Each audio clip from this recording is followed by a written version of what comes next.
ನಮಸ್ಕಾರ ಕರ್ನಾಟಕ ಆಯ್ ಸೆಲೆಬ್ರಿಟೀಸ್. ಇವಾಗ ತಾನೇ ಜಸ್ಟ್ ಕಾಂತಾರ ಮೂವಿ ನೋಡ್ಕೊಂಡ್ ಬಂದೆ. ಇವತ್ತು ಕಾಂತಾರ ಮೂವಿ ರಿಲೀಸ್ ಆಗ್ತಾ ಇದೆ ಅನ್ನೋದೇ ನಿಜವಾಗ್ಲೂ ಮರ್ತೋಗಿದ್ದೀನಿ. ಮಿರಾಕಲ್ ಆಗಿ 5 ಗಂಟೆಗೆ ಬೆಳಗ್ಗೆ ಎಚ್ಚರ ಆಯ್ತು. ಅದಾದ್ಮೇಲೆ ಟಿಕೆಟ್ ಬುಕ್ ಮಾಡಿದೆ. ಟಿಕೆಟ್ ಬುಕ್ ಮಾಡಾದ್ಮೇಲೆ ಮೂವಿ ನೋಡ್ಕೊಂಡ್ ಬಂದೆ.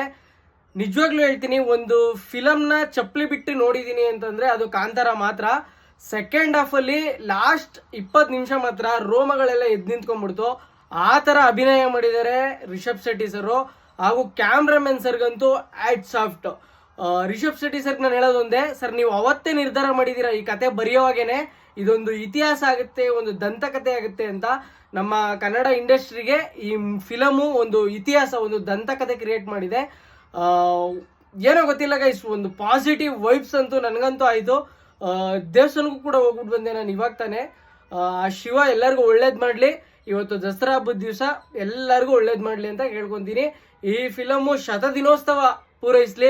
ಒಂದು ಆಸೆ ಸರ್, ರಿಷಬ್ ಶೆಟ್ಟಿ ಸರ್ ಜೊತೆ ಕೆಲಸ ಮಾಡಬೇಕು ಅಂತ ನನ್ಗೆ ಅನ್ಸ್ಬಿಡ್ತು. ಆಯ್ತು ಸಾಫ್ಟ್ ಸರ್, ನಿಮಗೆ ಈ ಮೂವಿಗೆ ಆಸ್ಕರ್ ಬರಲೇಬೇಕು, ಬಂದೇ ಬರುತ್ತೆ ಸರ್.